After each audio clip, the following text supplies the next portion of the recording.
하나님 감사드립니다. 오늘도 주의 전에 나와 하나님 앞에 예배드리며 주님을 찬양하는 예배자로 설 수 있음을 감사드립니다. 우리와 주님 사이에 죄로 막혀 가로막힐 수밖에 없었는데 예수 그리스도의 보배로운 피로 말미암아 우리가 단번에 그분의 희생제물로 인하여서 주님 앞에 언제든지 예배드리고 하나님을 찬양하며 하나님 앞으로 당당히 나갈 수 있음을 감사드립니다. 오늘도 이 예배의 자리에 나온 모든 성도들에게 은혜를 주시고 말씀이 살아 역사하여서 우리의 심령에 깊이 박히게 하여 주시며 한 사람이라도 딴 생각하거나 이해하지 못하거나 졸거나 자는 일 없도록 성령께서 지켜 주시옵소서. 이 말씀이 살아 역사하여서 우리의 심령에 박혀서 하나님의 살아계신가 이 땅에 오신 예수 그리스도를 찬양하며 영원히 목마르지 않는 생명의 생수를 먹고 가게 하여 주시옵소서. 예수님 이름으로 기도하옵나이다. 마이크 소리 조금 좀 올려주셨으면 좋겠어요. 아까부터 저도 답답해서. 오늘 말씀 제목을 보겠습니다. 시작. 죄인을 찾아오신 예수님. 예수님이 이 땅에 오신 것보다 정말 더 큰 복된 소식은 구원받은 사람에게 없는 것 같아요. 오랫동안 못 보던 사람을 만나거나 볼 때 우리가 얼마나 그동안 잘 지냈니? 제 제일 재밌는 게 70대, 80대 분들이 동창회를 하면서 너는 옛날하고 달라진 게 하나도 없어. 이렇게 말하는 거 보면 언제 옛날을 말하는 건지. 그래서 자세히 들어보면 20년 만에 만나고 30년 만에 만나는데 하나도 안 달라졌어. 똑같아. 어쩜 그렇게 늙지를 않니? 이렇게 말하는 거 보면 저거 진심인가? 자기들끼리만 저렇게 보이는 건가? 이 생각이 듭니다. 그런데 우리 예수님 이 땅에 오셔서 우리를 구원받게 했다는 이 놀라운 소식은 너무나 반가운 거예요. 사람이 사람을 만나도 그렇게 반가운데 죄인된 우리가 예수님을 만나게 되었고 하나님이 육신을 입고 오셔서 우리가 만질 수 있고 대화할 수 있고 언제든지 볼 수 있다는 게 얼마나 벅차고 감동스러운 일입니까? 오늘 저는 이제 우리가 12월 달인데요. 성탄절이 얼마 남지 않았는데 성탄절까지 예수 그리스도에 관한 말씀을 여러분하고 말씀을 나누면서 성탄절까지 계속 예수님에 대해서 전하려고 합니다. 오늘 본문이 요한복음 4장이에요. 우리가 기도회 때도 요한복음을 들으면서 성도들이 목사님 처음 들어봐요. 그런 말인 줄 몰랐어요. 이렇게 잘못된 번역인 줄 몰랐어요. 이게 이 뜻을 뜻하는 줄 몰랐어요. 그러면서 제가 늘 얘기하죠. 요한은 그냥 이 위치에 이렇게 써놓지 않고 이유가 있어서 이것을 써놨다. 항상 이야기해요. 그런데 오늘 본문이 원래 4장에 몇 절만 읽었지만 원래는 1절부터 4장 1절부터 42절까지라는 이 긴 대화의 내용입니다. 어떤 여인과의 대화예요. 그런데 요한은 이 4장에 여기다가 넣어놓은 이 말씀을 여기다 넣어놓은 이유가 시간 순서상이 아니에요. 복음서가. 근데 바로 앞장 3장에 이 오늘의 주인공인 여자와 전혀 대조되는 한 엘리트를 만나게 됩니다. 니고데모라는 사람이에요. 이 사람은 오늘 주인공인 여자와 완전히 대조돼요. 학식도 훨씬 뛰어납니다. 유대인의 선생이고 지도자예요. 그리고 율법을 누구보다 잘하는 바리새인입니다. 그리고 그의 명예도 굉장히 높아요. 사내들인 공회원은 71명밖에 되지 않는데 수많은 유대인 중에 71명만 들어갈 수 있습니다. 그러니까 지금 국회의원 수보다 훨씬 작은 거예요. 상위 0.00 몇 프로겠죠. 그 사내들인 공회원 중에 한 회원이었다는 거예요. 이 니고데모는. 그런데 예수님이 3장에서 니고데모와 만나는 절도 굉장히 긴 절을 하려 합니다. 그리고 특히 그 3장에는 중요한 말씀이 나오죠. 하나님이 세상을 이처럼 사랑하사 독생자를 주셨으니 이는 저를 믿는 자마다 영생을 얻게 하려 하심이라. 그 뒷부분들도 너무 중요해서 그 단막을 무엇이라고 부르냐면 작은 복음서라고 부르고 있어요. 예수님이 하신 구원론이 바로 니고데모와의 대화에서 나왔다는 것이죠. 자, 구원을 그렇게 이야기하고 영생을 이야기하셨어요. 그런데 오늘 예수님이 한 사마리아의 여인을 만나는 장면이 바로 다음 장에 나오는 건 우연이 아니라는 것이죠. 일부러 요한이 그렇게 넣어놨습니다. 그래서 저는 천재라고 부르는 두 사람이 있어요. 바울과 요한입니다. 그런데 저는 개인적으로 요한을 더 좋아해요. 왜냐하면 굉장히 감성적인 부분, 세심한 부분이 있고 바울은 직선적이고 논리적으로 써놨거든요. 근데 저는 좀 EQ 쪽이 더 나아서 이 요한의 글을 굉장히 좋아합니다. 오늘 수가성의 여인을 만난 장면에서도 너무나 감동스러운 부분들이 많아서 설교를 준비하면서도 역시 요한이다. 역시 예수님이다. 이런 생각을 많이 했어요. 오늘 이 앞장에 3장에 나오는 니고데모와 완전히 반대되는, 완전히 인생의 밑바닥이고 아무도 봐주지도 않고 완전히 초라한 모습이고, 그리고 율법이라고는 전혀 잘 알지도 못하는, 그리고 유대인도 아닌 사마리아인인 여자를 만나는 대화의 장면에서 예수님은 가장 중요한 교리를 말씀하시고 계신 거예요. 앞장에 구원에 대해서, 영생에 대해서 니고데모와 대화하셨다면 이제 그 구원받은 자들은 얼마나 큰 은혜를 누리고 사는지, 영원히 목마르지 않는 생수를 마시면서 살 거라는 이야기를 하시고 그녀의 인생을 완전히 바꾸어 놓는 그러한 일들이 일어났다는 것이죠. 오늘 그래서 우리는 그 여자의 인생을 통해서, 제가 보기에 이 여자만큼 비참한 사람은 우리 성도 가운데는 없습니다. 그런데 여러분보다 훨씬 밑바닥의 삶을 살고 있고 훨씬 죄를 많이 지은 이 사마리아 여인을 통해서 예수님은 그 대화 가운데 우리에게 하시는 영생의 말씀이 있다는 거예요. 그것을 여러분이 받아가시기를 간절히 바랍니다. 예수님은 일부러 작정하셔서 사마리아에 들어가셨어요. 우리 한번 3절에서 4절, 5절 보겠습니다. 시작. 유대를 떠나사 다시 갈릴리로 가실새 사마리아를 통과하여야 하겠는지라. 사마리아에 있는 수가라 하는 동네에 이르시니. 사마리아는 유대 북쪽에 있는 한 성읍이에요. 그런데 그 안에서도 아주 작은 동네, 수가라 하는 동네에 들어가요. 그런데 그 수가성 안에는 무엇이 있냐면 오래전 야곱의 우물이 있어요. 이 우물을 야곱이 사서 누구에게 줬냐면 요셉에게 줬었거든요. 그러니까 이 야곱의 우물이 있었다는 것이죠. 그 야곱의 우물에서 물길로 나온 한 이름 없는 여인을 만나기 위해서 일부러 통과하여야 하겠는지라, 반드시 글로 가겠다는 뜻이죠. 그런데 원래는요, 유대인들은 절대로 사마리아 성으로 출입하지 않습니다. 글로 들어가지 않아요. 아주 그냥 나쁜 인간들로 치부해버리기 때문에 자기랑 같은 유대인이라고 생각하지도 않아요. 그러면 어느 쪽으로 가느냐? 원래는 사마리아 성으로 들어가는 게, 예루살렘으로 북쪽으로 가려면, 유대에서 예루살렘을 가려면 그냥 사마리아 성으로 가면은 직진이에요.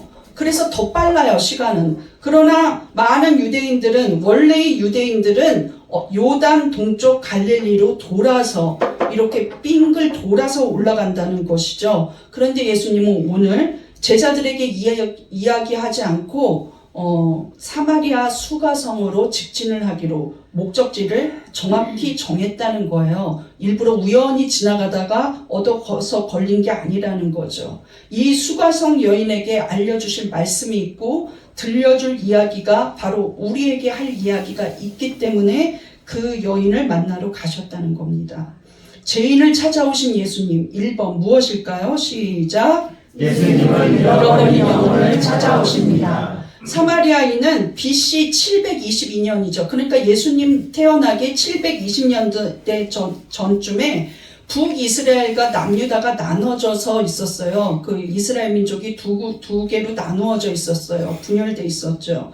그런데 이 북이스라엘이 아수르에게 완전히 멸망하고 이스라엘 사람들은 포로로 아수르 땅으로 끌려갑니다. 그런데 그 포로로 잡혀갔을 때 이 사마리아 사람들만 그 현지인들과 혼혈족으로 이렇게 되어버린 거예요.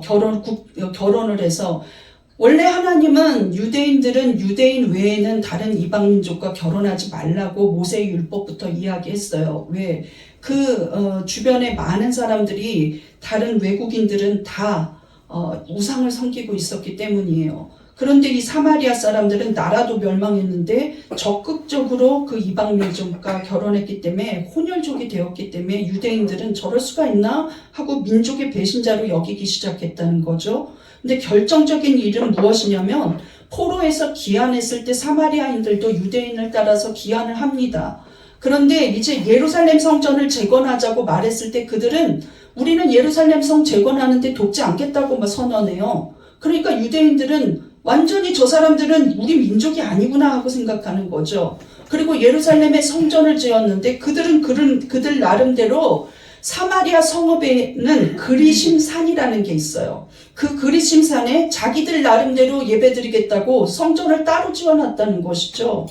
어떻게 하나님의 성전을 저렇게 저기다 따로 지어놓고 지네는 또 혼혈족이 되고 그래 그럼 앞으로 니네 민족과 우리 민족은 전혀 별개의 민족이다 하고 선언해요.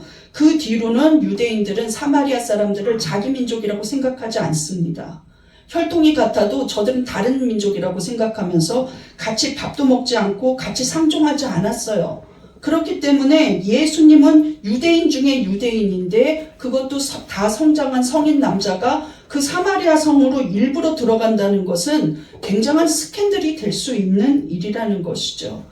예수님은 일부러 이 여자를 만났다는 걸 요한은 정확히 가르쳐주고 싶어서 요한은 시간을 막 적을 때 일부러 적습니다. 뭔가 중요한 일이 있을 때 시간대를 적어놨는데 주님은 스케줄을 일부러 정했다는 것이죠. 일부러 이 여인과 프로젝트를 정했다는 거야. 만나야 된다고. 그래서 요한은 그 여인을 만난 시간이 조금만 10분만 빨랐어도 10분만 늦었어도 이미 물을 길러 갔거나 물을 길러 오기 전이어서 만나지 못했을 텐데 딱 그 시간에 예수님은 기다리고 그 여인을 만났다는 것을 알려줘요. 6절 보겠습니다. 시작. 예수께서 길을 가시다가 피곤하여 우물 곁에 그대로 앉으시니 때가 6시쯤 되었더라. 사마리아 여자 한 사람이 물을 이르러 왔음에 예수께서 물을 좀 달라 하시니 예수님이 너무 목말라서 달라는 게 아니에요.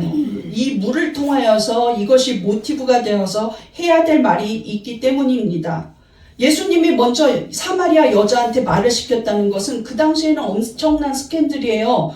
좀 물을 좀 달라 이렇게 말하는 거예요. 6시쯤 딱 예수님이 정하신 시간에 그 여자가 올 걸 알고 딱 거기로 가셨다는 것이죠.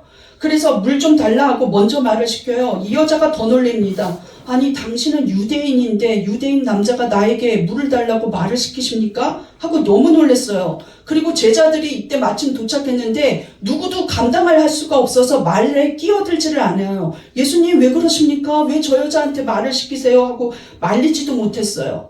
그런데 예수님은 일부러 말 시키신 것이거든요. 이 여자 한 사람을 구원하기 위해서 말을 시켰다는 것이죠. 예수님은 구원을 하기 위해 인종도 차별하지 않습니다. 직업도 차별하지 않아요. IQ로 차별하지도 않습니다. 가진 재능으로 차별하지도 않아요. 남자인지 여자인지로 차별하지 않는다는 거예요. 누구든지 예수 앞에 와서 예수를 믿으면 구원을 받습니다. 믿습니까? 모든 인류를 위해서 이 땅에 오셨어요. 믿습니까? 모든 사람이 구원받기를 원하신다고 예수님은 말씀하셨어요. 예수님이 제자로 부른 마태는 모든 사람들이 사회적으로 외면한 직업을 가진 세리였습니다. 그런데도 제자로 삼으셨어요. 더구나 삭개오의 집에 가서 그 온 집을 구원받게 하셨습니다. 그리고 예수님은 수시로 죄인들과 어울려서 밥을 먹으면서 식사를 하셨어요. 그래서 세리와 죄인의 친구가 예수님 닉네임이었어요. 별명이 무엇이냐면 저 나사렛 예수라고 부르기도 했지만 저 사람 세리의 친구야. 세리의 친구. 만나는 사람마다 세리하고 만난다니까. 어머 저 사람 죄인의 친구야. 죄인의 친구. 하여튼 밥 먹는 친구마다 죄인이야. 죄인. 여러분 죄인의 친구가 돼야 전도를 합니다. 믿습니까? 불신자의 친구가 돼야 전도가 돼요. 예, 나랑은 달라. 나는 저 사람들과 안 어울려. 이러면 전도를 못하죠.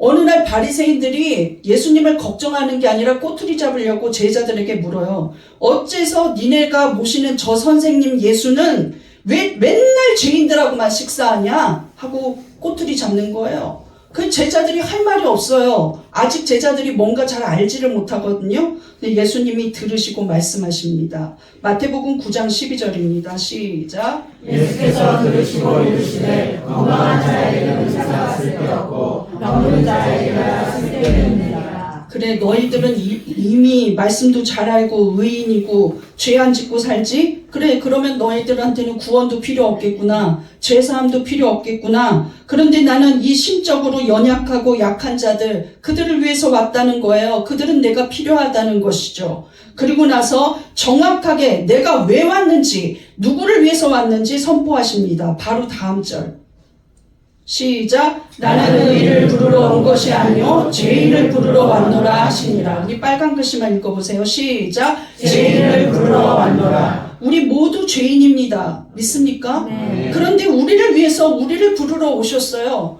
죄인들아 여기 와라 할 때 우리도 가야 합니다. 주님 나는 나 같은 죄인 살리신 주 은혜가 놀랐습니다 하고 고백해야 돼요. 초대교회를 세울 때 베드로는 이미 성령을 받은 뒤였어요. 오순절 성령을 강력히 받고 3,000명이나 회개시키고 세례를 주었던 능력의 사도였습니다. 그런데 베드로에게 어느 날 하나님이 이렇게 말씀하세요. 너 이탈리아 장군 고넬료의 집에 가서 복음 전해라. 그런데 베드로는 이것이 굉장히 충격적인 일이에요. 왜냐하면 그때까지도 유대인들은 어떻게 생각하냐면 사람의 영혼이 유대인에게만 있다고 생각했어요. 그 정도로 자부심과 우월감을 가지고 있었다는 거죠. 이건 교만이에요. 저기 다른 민족도 애굽 사람들 저 사람들은 영혼이 없어. 그냥 죽으면 끝이야. 짐승하고 똑같아. 이렇게 했다니까요. 하나님은 우리에게 독점적이야. 그런데 하나님은 그렇지 않아요. 모든 사람을 위해서 예수 그리스도를 보내어 주시고 십자가에 달려 돌아가시게 하셨고 우리를 위해서 그 죄와 사망을 이기고 부활하게 하셨습니다. 믿습니까? 네. 그래서 제 베드로는 왜 고넬료의 집에 가야 되는지 당최 이해가 안 가는 거예요. 이탈리아 사람인데 뭐 예수가 필요하고 뭐 하나님이 필요한가? 믿음이 왜 필요한가? 하나님은 우리 유대인만의 하나님 아닌가? 우리가 오순절 성령 받을 때도 유대인만 받았는데 이런 생각을 하는 거죠. 그런데 순종했어요. 순종하고 고넬료의 집에 가서 복음을 전하고 나니까 어떤 일이 생겼냐면 그 집의 가족뿐만 아니라 하인들까지 성령을 받았다고 성경은 말하고 있습니다. 그러니까 베드로가 놀라운 고백을 해요. 나는 하나님이 우리의 외모, 어떤 형식적인 거, 우리가 가지고 있는 타이틀, 어떤 혈통, 우리가 무슨 경력자인지 이런 거 보시지 않는다는 걸 알았다는 거예요. 모든 나라, 각 나라 사람이라도 하나님을 믿기만 하면 구원을 받는다는 걸 이제야 깨달았다고 고백합니다. 그 이후로 베드로는 수많은 이방 땅에 복음 전하는 사도가 돼요. 사도행전 10장 34절입니다. 시작. 베드로가 입을 열어 말하되 내가 참으로 하나님은 사람의 외모를 보지 아니하시고 각 나라 중 하나님을 경외하며 의를 행하는 사람은 다 받으시는 줄 깨달았노라. 다 받으시는 줄 깨달았도다. 베드로도 그제서야 고백한다는 것이죠. 하나님은 차별이 없으십니다. 저기 농사꾼 출신이라고 안 뽑는 구원받지 못하게 하는 게 아니에요. 예수님의 보혈의 구원의 능력은 어느 민족 어느에게나 나이와 연령을 초월해서 그 능력을 초월해서 하나님의 보혈의 능력은 누구에게나 임합니다. 믿습니까? 그런데 사람만이 아직도 선입견을 가지고 있어요. 사람들은 얼마나 선입견을 갖는지 목회자들도 모이면 너는 어느 교단이니 하면서 동화되지 않아요. 제가 노예 임원을 하고 있는데 임원을 하면서 가장 힘든 게 무엇이냐면 우리 백석교단에서 3년 내내 공부한 사람들도 있지만 백석은 아타라는 제도가 있어서 작은 군소교단에서 1년만 배우고 빨리 급성으로 속성으로 공부해서 목회자가 되는 경우도 있는데 밥 먹을 때 보면요 반드시 분리돼 있어요. 제가 조금 그 아타 쪽에 가려고 그러면요 남자 목사님들이 선배 목사님들이 난리가 납니다. 김가리로 큰일 난 것처럼. 그래서 왜 부르나 하고 심부름 시킬 게 있나 하고 달려가면요 이리 와 여기 앉아. 그리고 나 진짜 내년에는 이거 시키지 마세요. 나 진짜 안 올 거예요. 나 시키기만 하면 절대 안 와요. 나 안 옵니다. 계속 말해요. 그러면은 야 아따가 하는 꼴을 어떻게 보면 이렇게 말한다고요. 그러니까 이것이 참 모순이다. 모순이다는 생각이 들어요. 예, 물론 그들도 우리를 싫어합니다. 저 바리새인들 이런 취급을 해요. 예, 우리를 향해서.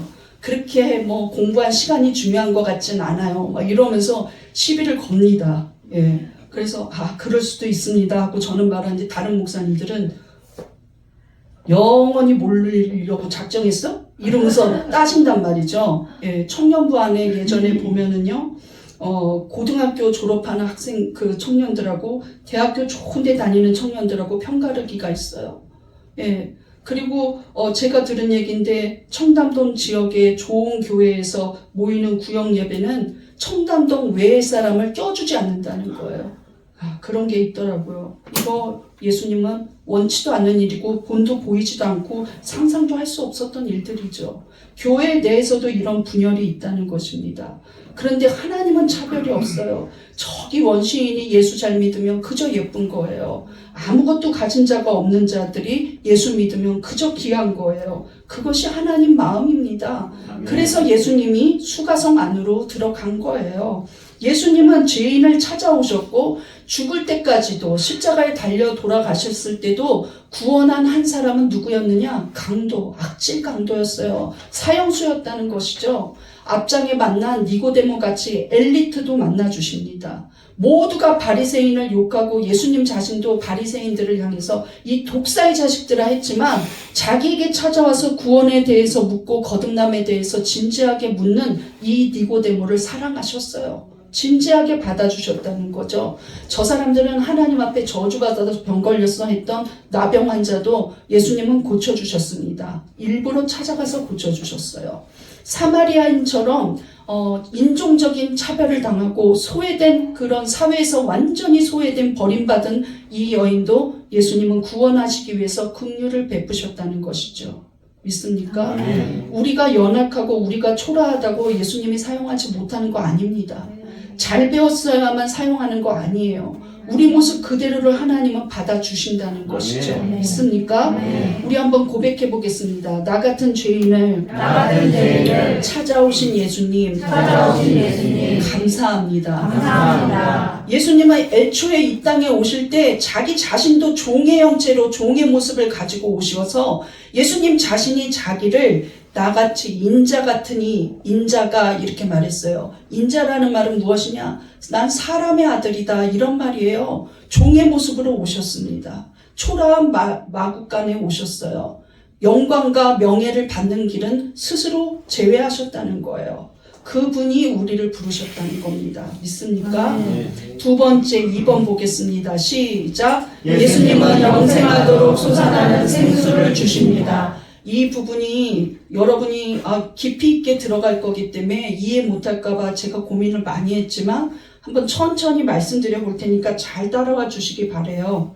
자, 우리 10절부터 보겠습니다. 10절 시작. 예수께서 대답하여 이르시되 내가 많은 하나님의 선물과 또 내게 물 좀 달라 하는 이가 누구인 줄 알았더라면 내가 그에게 구하였을 것이요 그가 생수를 내게 주었으리라. 여러분, 예수님이 분명히 앞에 부분에서는 이 여자한테 물 좀 달라고 먼저 말하세요. 여자가 푸고 있는 야곱의 우물, 그 진짜 워터, 생수를 달라는 거예요. 물 좀 달라. 이렇게 말했는데, 아니, 유대인 남자분께서 왜 저한테 말을 거십니까? 그랬더니 예수님 대답이, 너가 말이야, 내가 지금 너랑 말하는 사람이 내가 누구인지 너가 만약에 알았더라면, 이 예수가 누구인 줄 알았더라면 너는 오히려 나한테 생수 달라고 했을 것이다. 그리고 네가 원한다면, 네가 구하였다면 난 반드시 이 생수를 주었을 것이다 하고 말해요. 여러분, 생수가 무엇일까요? 예수님 주시는 구원을 말하는 거예요. 구원의 은혜. 생수는 무엇입니까? 구원의 은혜입니다.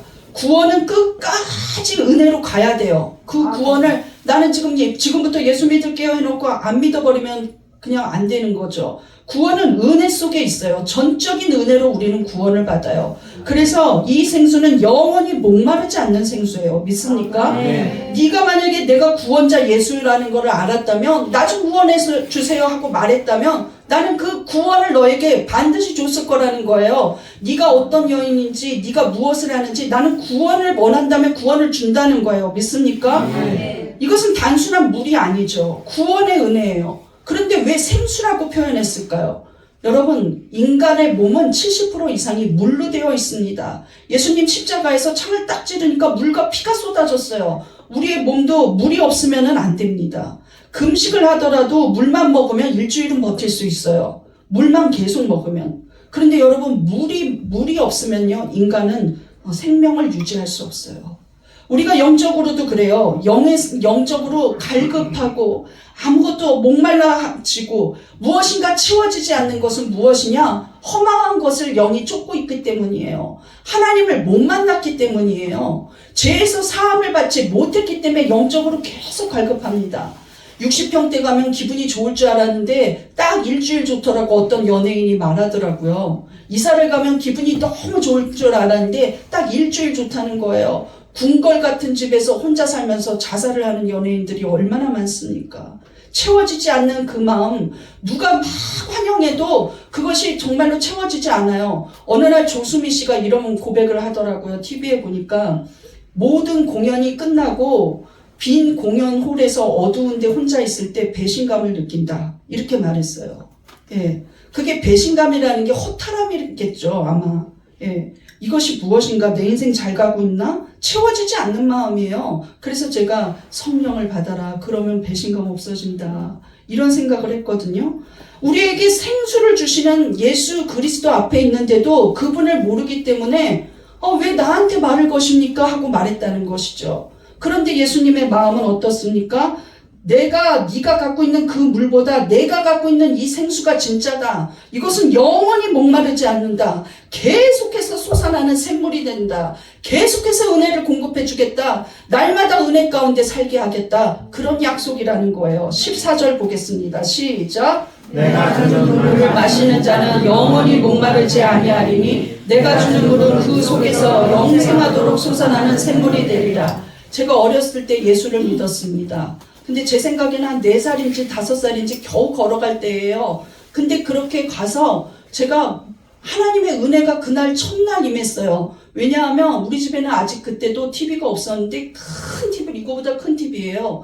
이거보다 훨씬 큰 TV로 아기들을 모아놓고 목사님이 만화 영화를 보여줍니다. 그런데 지금도 기억해요. 만화 영화 제목이 다윗과 골리앗이었어요. 그런데 그 다윗이 막 기도를 하고 엄청난 골리앗을 때려 넘어뜨릴 때 아기들이 막 펄쩍펄쩍 뛰었어요. 그런데 저는 그때 고민스러웠어요. 아마 내가 좀 생각을 하는 아이였나 봐요.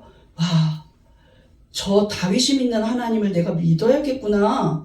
아니 5살짜리가 그 생각을 어떻게 합니까? 그거는 내가 천재라서가 아니라요. 성령이 내 마음에 주셨어요. 나도 저 아이처럼 살 거야. 나는 꼭 저렇게 될 거야. 나는 저렇게 돼야지. 그런데 그때 5살 때만 그 생각을 한 게 아닙니다. 6살, 7살, 8살, 9살, 10살, 50, 51, 52, 53까지 날마다 하나님 주시는 은혜가 있더라는 거예요. 여러분, 작년 크리스마스에도 정말 예수 그리스도의 오심을 기뻐했습니다. 그럼 작년에 기뻐했으니까 24년도에는 안 기뻐합니까? 여전히 우리는 기뻐요. 믿습니까? 예, 여전히 우리는 구주 예수 탄생이 너무나 감격스럽습니다. 믿습니까? 예, 이것이 바로 놀라운 영적인 생수라는 거예요. 한 번만 구원했으니까 굿바이 하지 않고 예수님은 계속해서 우리 심령 속에서 영생하도록 솟아나는 샘물, 이것은 영원히 목마르지 않아요. 우리에게 생수를 계속 공급해 주십니다. 믿습니까? 이 생수를 먹고 있기 때문에 우리가 지금 죽어도 하나도 걱정 없이 주님 맞이할 준비가 되어 있다는 거예요. 믿습니까?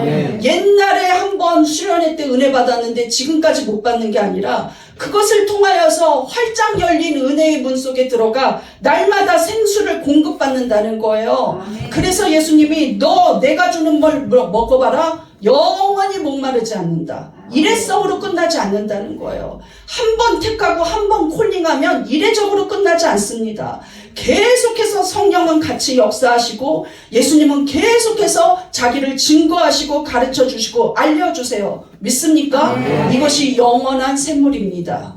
그 구원의 은혜라는 거예요. 구원만이 아니라 그 안에 포함된 은혜가 엄청난다는 거예요. 그런데 이것을 마셔야 한다고 말을 하고 있어요. 내가 주는 물을 마시는 자라고 말하고 있어요. 빨간 글씨 읽어보세요. 시작. 마시는 자. 자, 마셔야 한다는 거예요. 그냥 넙죽 가만히 있는 게 아니라 제가 새생명 전도 축제할 때도 영접하는 기도를 시킵니다. 이제부터 예수를 믿겠다고 결단하는 분 손을 드십시오 하고 말해요. 그럼 손을 듭니다. 그런데 마시는 역할이 있어야 돼요. 그거는 우리가 해야 되죠. 자, 마신다. 예수님은 여러 부분에서 마신다, 마셔라 이런 말을 했어요. 그런데 그 마신다는 동사가 나올 때마다 예수님이 설교한 부분을 보면 이것은 주를 위한 헌신과 순종의 길을 말하는 거예요. 헌신과 순종. 마신다는 게 무엇이라고요? 헌신과 순종. 말씀에 순종하고 헌신하는 거, 내가 하나님 뜻대로 사는 거, 헌신하는 거, 이것이 마신다는 표현입니다. 그 예는 너무나 많은데요. 어느 날 이런 예를 들어보겠습니다. 세베대의 두 아들의 어머니가 와요. 그런데 세베대의 두 아들은 누구냐 하면 예수님의 수제자 요한과 야고보입니다. 이 두 아들의 어머니가 더 믿음이 좋았어요. 사실은 세베대의 어머니는 여러 부분 나옵니다. 그런데 이 어머니가 영적인 욕심이 어마어마해요. 그래서 아주 열혈 엄마예요. 열혈 엄마 영적으로. 그래서 어떻게 하냐면 예수님께 와서 청탁하는 거예요. 분명히 믿어요. 천국이 있다는 것도, 예수님이 그 천국의 왕이라는 것도. 예수님, 나 부탁 있어 왔어요. 그래, 무엇이냐? 내 두 아들 야고보 요한 있잖아요. 예수님만 따라다니잖아요. 몇 년째입니까, 예수님? 이 야고보 요한이요, 예수님 나라 갔을 때 저 천국에서요, 하나는 주님 우편에 앉게 해주시고 하나는 주님 왼편에 앉게 해주세요. 엄청난 엄마입니다. 그런 욕심 여러분들도 가지십시오. 근데 예수님이 그래, 야고보 요한이라면 좀 생각해 볼게 이러지 않았습니다. 그래, 그 영광 받고 싶으냐? 그 은혜 받고 싶으냐? 그 상급 받고 싶으냐? 그럼 마셔라. 무엇을 마시라고 할까요? 마태복음 20장 22절 시작. 예수께서 대답하여 이르시되 내가 마시려는 잔을 너희가 마실 수 있느냐? 그들이 말하되 할 수 있나이다. 할 수 있었어요. 요한도 야고보도 순교하고 요한도 끝까지 예수님을 배신하지 않았습니다. 예, 계시록까지 써놨죠. 자, 내가 마시려는 이 잔, 무슨 잔입니까? 십자가의 길이에요. 고난의 길이에요. 하나님을 부인하지 않는 온전한 헌신과 순종이라는 거예요. 예수님 겟세마네 동산에도 이 잔을 내게서 마시지 않게 하여 주시옵소서 할 때 그 마신다는 게 순종이에요. 그런데 나중에는 이렇게 기도하셨죠. 내 뜻대로 마옵시고 아버지의 뜻대로 하여 주시옵소서. 우리가 생수는 어떻게 마실 수 있느냐? 마시는 거는 우리의 선택인데 생수를 공급하시는 예수님은 늘 공급하세요. 그런데 그거는 마시는 건 어떤 일로 할 수 있냐? 하나님에 대한 헌신과 순종입니다. 말씀대로 살겠다는 결단이에요. 헌신하며 살아갈 때 은혜를 받습니다. 여러분, 교회에서 목사님이 일 시키고 이것저것 힘든 일 시키고 또 쉬운 일도 시키지만 여러 가지 역량에 따라서 제가 일을 줍니다.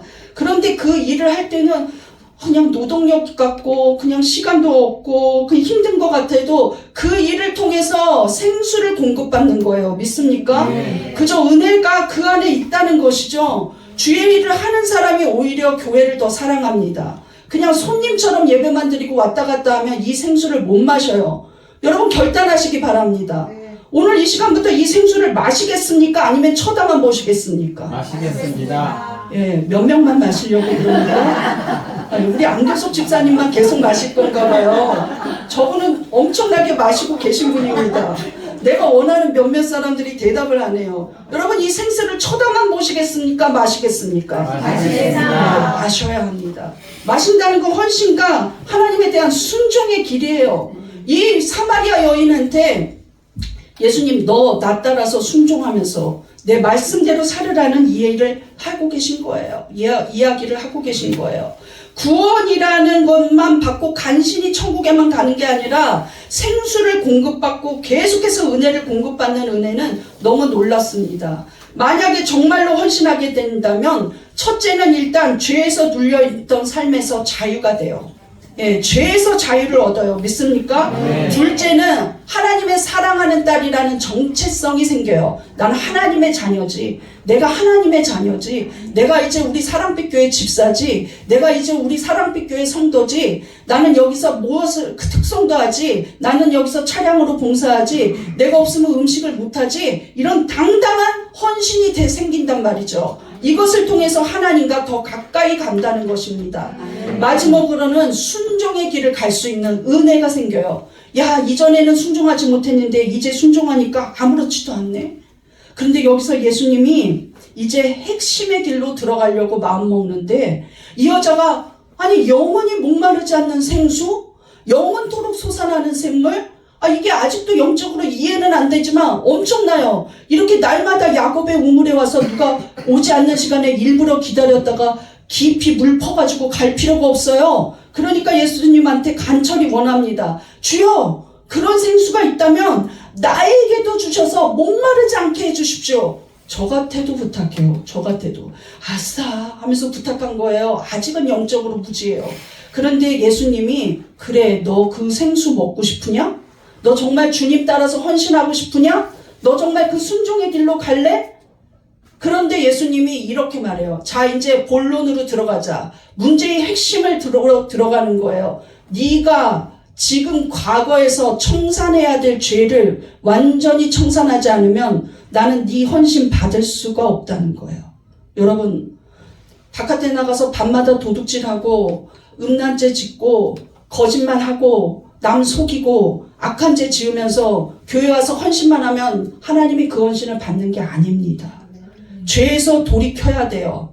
어디서 돌이켜야 합니까? 죄에서. 어디서 돌이켜야 합니까? 죄에서 돌이켜야 돼요.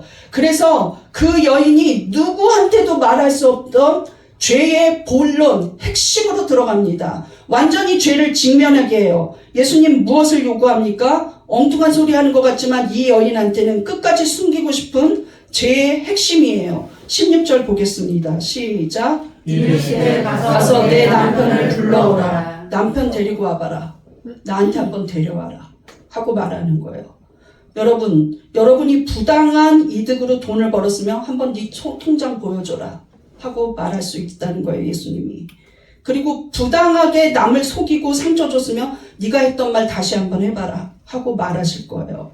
여러분이 헌신과 순종을 남한테 보이기에는 나는 늘 헌신하는 자예요. 나는 늘 그리스도인으로 살아요. 나는 이렇게 주님을 사랑해요 하고 찬양도 하고 말씀도 전하고 할 수 있지만 너 어디 김가리 네가 아까 했던 거 그대로 말해봐. 네가 생각했던 거 내 앞에서도 얘기해봐. 네가 비방했던 거 내 앞에서 해봐. 할 수 있다는 것이죠. 정말 하나님이 보시기에 가장 악하고 더러운 죄의 문제 청산하라는 거예요. 그러니까 이 여인이 예수님 앞에 압도당했습니다. 거짓말할 수가 없어요. 그래서 정확한 얘기는 안 하고 지금 현실의 문제만 이야기합니다. 나는 남편이 없습니다. 그런데 예수님은 그걸로 만족하지 않아요. 완전히 죄를 드러내버리게 하는 거예요. 전부 다 청산하게끔 완전히 드러내요. 예수님 자신이 그 여자의 죄를. 한번 다음 절 보겠습니다. 시작. 여자가 대답하여 이르되 나는 남편이 없나이다. 예수께서 이르시되 내가 남편이 없다 하는 말이 옳도다. 너에게 남편 5이 있었고 지금 있는 자도 내 남편이 아니니 내 말이 참되도다. 내 말이 진짜이긴 하다. 거짓말 없이 말해줬다. 너 남편이 없다는 거는 맞다. 그런데 예수께서 이렇게 말하는 거예요. 네가 과거에 남편 5이 있었고 지금 6번째 남편인데 이거 다 동거인이지 네 남편 아니다. 왜? 내연남이었다는 거죠.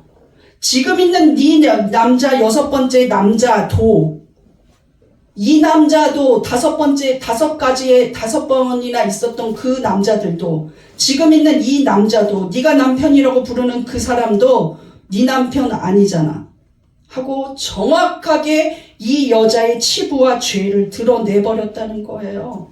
예, 우리 그냥 네가 이제부터 나 만났고 네가 이제부터 헌신의 길 가겠다고 했으니까 우리 그냥 없었던 걸로 하자, 모르는 척하자 하지 않습니다.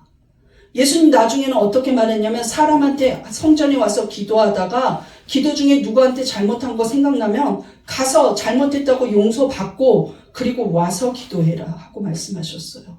삭개오를 만났을 때 삭개오가 뭐라고 고백합니까? 세리는 그때 수많은 도둑질을 했거든요. 사람들의 세금을 어마어마하게 거두면서 자기 것으로 취했어요. 예수님, 내가 누구 것을 일부러 횡령하거나 남의 것 도둑질한 게 있으면 4배로 갚겠나이다 하고 고백해요. 예수님 앞에 압도당하는 거죠. 여러분 죄를 그저 숨겨두고 묵인한 채 예수 잘 믿을 수 있을 것 같습니까? 없어요. 예수님 그런 방법 원하지도 않습니다. 누구를 미워했는데 그냥 여전히 미워하는 채로 예수님만 사랑할 수 있습니까? 없어요. 미움의 문제 해결해야 돼요. 누구한테 도둑질했는데 그거 여전히 통장에 가두어둔 채 예수님 앞에 11조 내면서 복 받을 수 있을 것 같습니까? 없다는 거예요. 그거 하나님 앞에 청산해야 된다는 것이죠. 잘못된 거 바로잡지 않고 죄 청산하지 않으면 마실 수 없어요. 그런데 문제는 무엇이냐? 이 생수를 공급받지 않으면 여러분의 구원이 끝이라는 거예요. 예.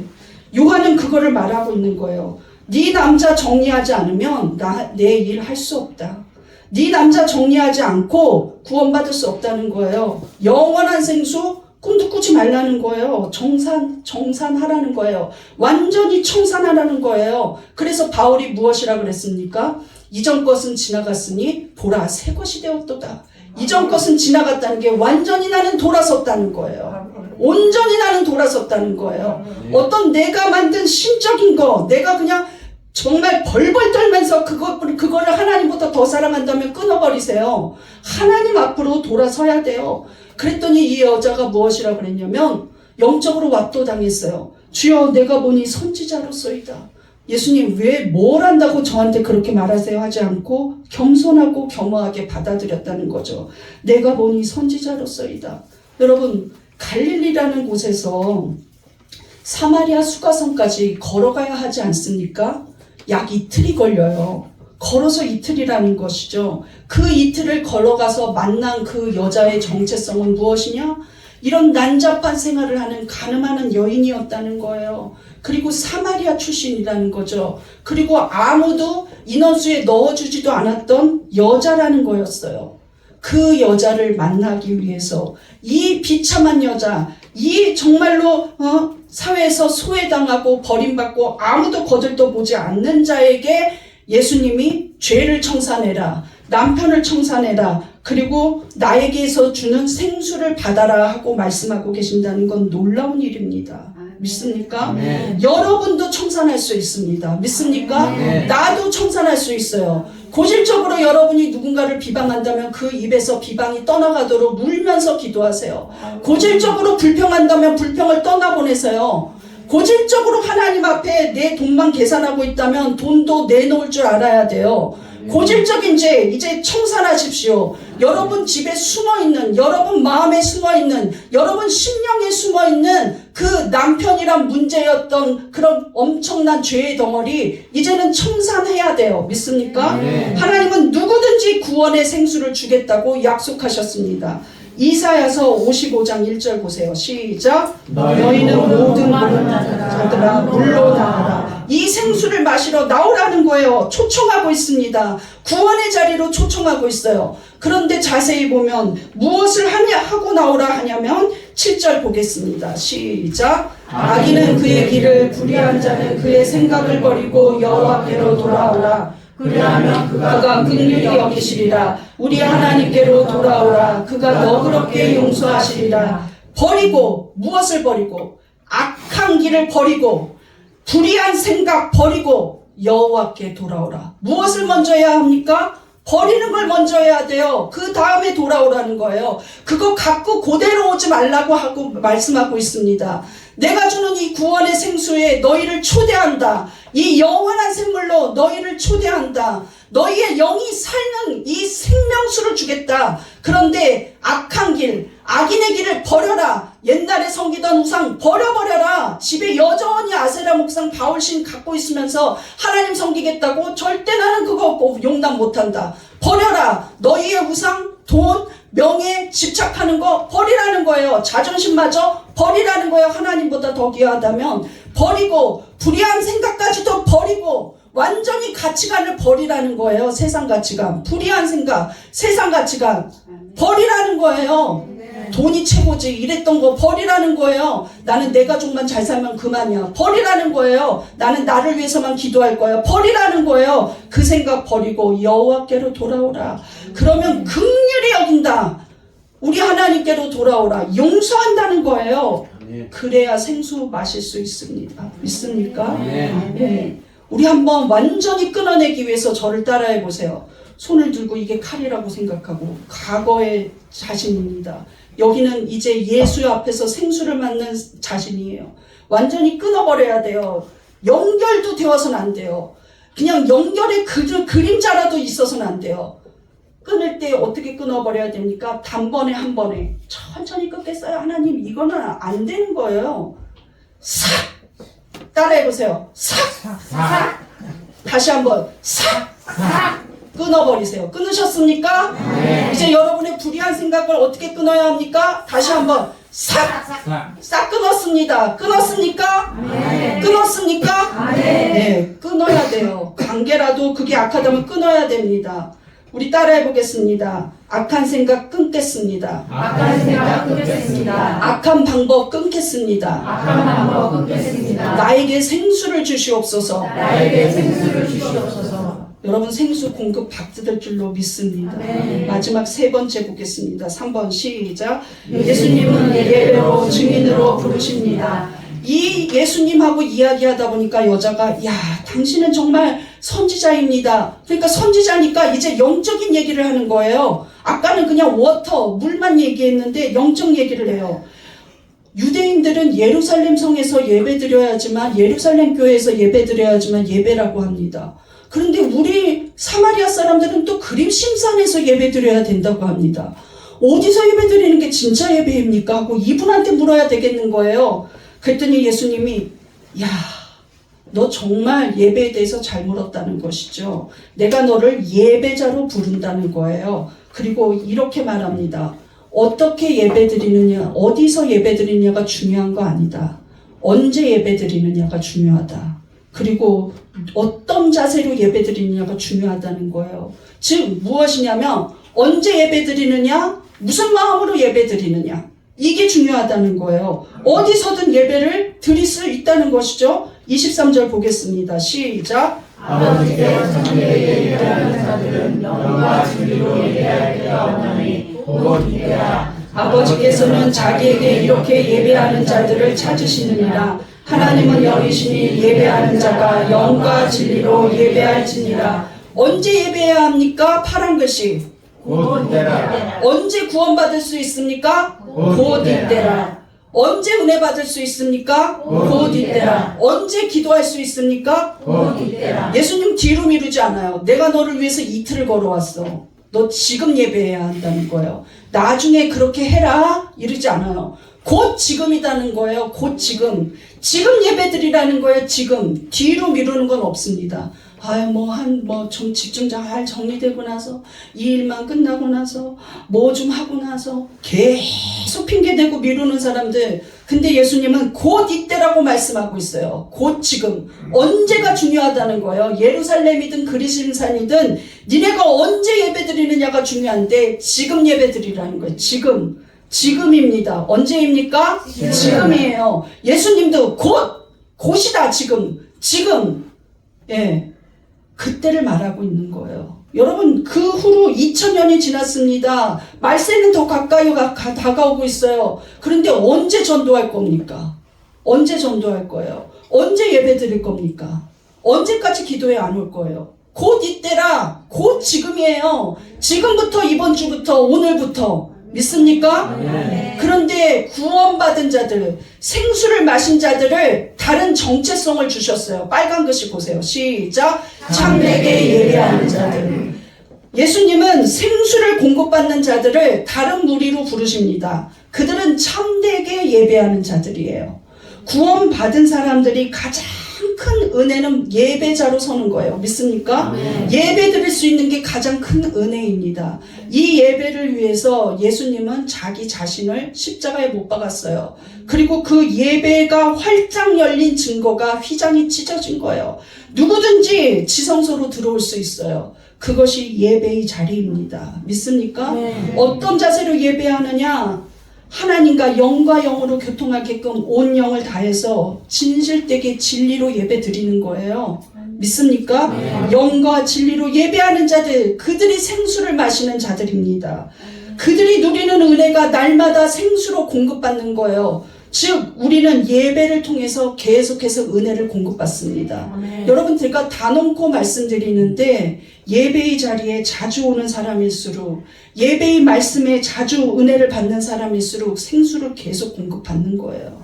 믿습니까? 헐떡헐떡거리는 심령은 언제 있냐?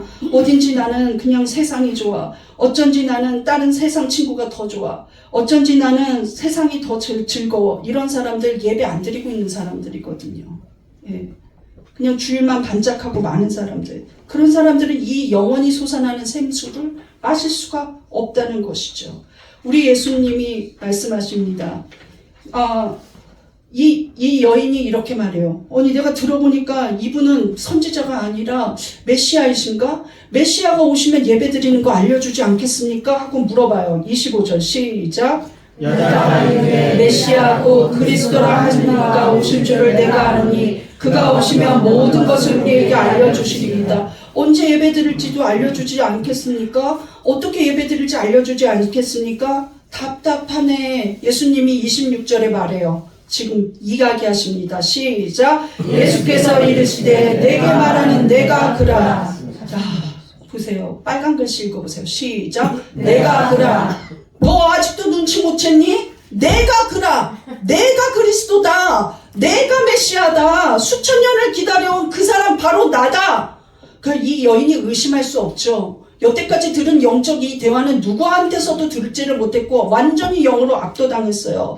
그런데 이 여자가 베드로와 같은 행동을 합니다. 예수님을 만났을 때 베드로가 너는 나를 따르라고 했을 때 자기의 그물을 버려두고 따랐거든요. 어부인데 이 여자가 물 들어왔다가 다 까먹었어요. 다 필요 없다는 거예요. 물동이를 버려두고 달려갑니다.